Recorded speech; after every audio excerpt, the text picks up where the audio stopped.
Todo mundo já ouviu aquele ditado, né? Que um elefante nunca esquece. Pois é, uma pesquisa recente sugere que a memória deles vai, nossa, muito além do que a gente imaginava. Eles não só lembram de rostos, mas talvez de nomes. Vamos entender essa história direito.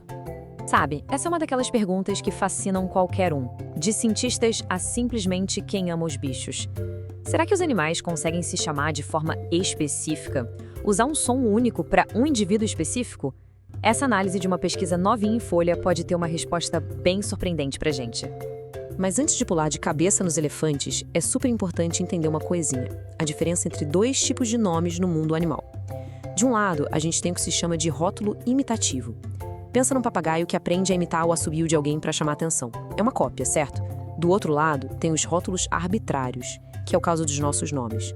Maria não soa como a pessoa Maria. É um som abstrato, uma convenção. A gente combinou que aquele som se refere àquela pessoa.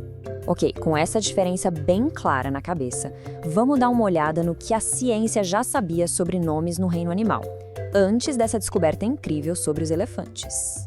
A gente já sabia que alguns animais super inteligentes, como os golfinhos e certos tipos de papagaios, usam nomes. Só que é daquele primeiro tipo, o imitativo. Um golfinho, para chamar outro, basicamente imita o assobio, a assinatura daquele indivíduo. É como se, para chamar um amigo, a gente fizesse uma imitação perfeita da voz dele. Funciona, claro, mas não é um apelido original criado do zero. E aí que tá o pulo do gato. Essa habilidade de criar sons que não dependem de imitação, os tais rótulos arbitrários, olha, isso era considerado uma característica exclusiva dos humanos. É um dos pilares da nossa linguagem complexa, porque permite que a gente se comunique sobre coisas que nem som fazem. É exatamente aqui que a história fica boa. Entra em cena um estudo inovador, publicado na prestigiadíssima revista Nature. Pesquisadores foram lá para o Quênia gravar e analisar aqueles sons de baixa frequência que os elefantes da savana fazem, os chamados rumbos. O método que eles usaram foi genial. Primeiro, gravaram quase 500 desses chamados entre os elefantes ali no ambiente natural deles. Depois, pegaram todos esses sons e jogaram num modelo de inteligência artificial. Mas a missão do modelo não era identificar quem estava falando, e sim descobrir para quem a mensagem era. E o resultado? Bom, a inteligência artificial conseguiu prever corretamente para quem era o chamado em 27,5% das vezes. Agora, calma lá. 27,5% pode não parecer um número gigante, mas aqui o contexto muda tudo. Quando os pesquisadores davam dados de áudio todos embaralhados para o modelo, a precisão caía para só 8%. Essa diferença, que a gente vê aqui com a linha vermelha bem acima do histograma preto, é estatisticamente enorme. Isso prova que sim, existe um sinal claro e previsível nos chamados que identifica o receptor. E aqui vem o detalhe mais importante. Os cientistas checaram e viram que o modelo não estava só reconhecendo a voz do elefante que fez o som. Tinha algo na estrutura acústica do chamado que era específico para o ouvinte. Traduzindo, um elefante usava um som diferente para chamar a mãe e outro som para chamar irmão, por exemplo. Ok, a análise do computador foi super convincente, mas a prova final, a prova de fogo, tinha que vir dos próprios elefantes. Será que eles de fato reconheciam esses chamados como sendo para eles? Para isso, foi preciso fazer um experimento em campo. A ideia dos pesquisadores foi muito inteligente. Eles pegaram 17 elefantes selvagens e para cada um tocaram 2 gravações diferentes. A primeira gravação, que era o teste, era um chamado que tinha sido feito originalmente para aquele elefante específico. A segunda, o controle, era do mesmo elefante chamador, mas era direcionada ao outro bicho. E a reação dos elefantes foi clara como o dia. Quando eles ouviam o chamado que era para eles se aproximavam mais rápido do alto-falante, respondiam com som mais cedo e, no geral, vocalizavam muito mais. Isso confirmou tudo. Eles sabiam, sem sombra de dúvida, quando estavam sendo chamados pelo nome.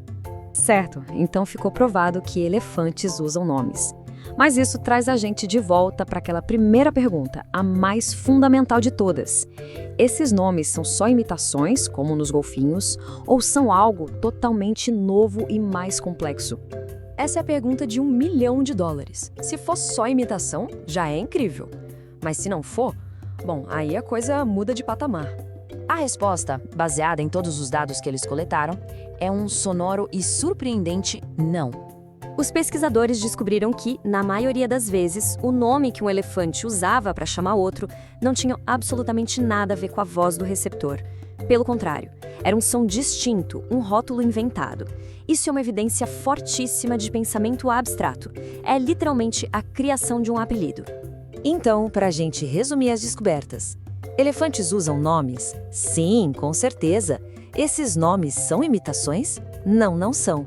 E todos os elefantes usam o mesmo apelido para chamar o mesmo indivíduo? Bom, aqui a resposta é mista, indicando que talvez existam dialetos de nomes dentro dos grupos familiares. Tá, legal, elefantes têm apelidos. Mas e daí? Por que isso é uma descoberta tão revolucionária assim? Vamos dar um passo para trás para enxergar o quadro completo. As implicações são gigantescas. Primeiro, isso sugere que os elefantes são capazes de pensamento simbólico, um tipo de cognição super complexa que a gente achava que era exclusividade nossa, dos humanos. Segundo, mostra que uma habilidade essencial para a linguagem evoluiu de forma independente em linguagens de animais muito, mas muito distantes. E terceiro, reforça a ideia de que a vida em sociedades complexas é um motor poderoso para a evolução da comunicação. E como os próprios autores do estudo afirmam, o uso de rótulos arbitrários aprendidos é parte do que confere à linguagem humana seu alcance de expressão singularmente amplo. Encontrar essa mesma capacidade nos elefantes nos força a repensar o que significa se comunicar e, no fim das contas, o que significa ser inteligente. E isso tudo nos deixa com uma última reflexão que é de arrepiar.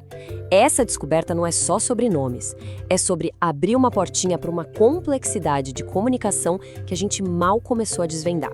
Se os elefantes têm nomes, o que mais eles estão dizendo por aí que a gente ainda não faz a menor ideia de como escutar?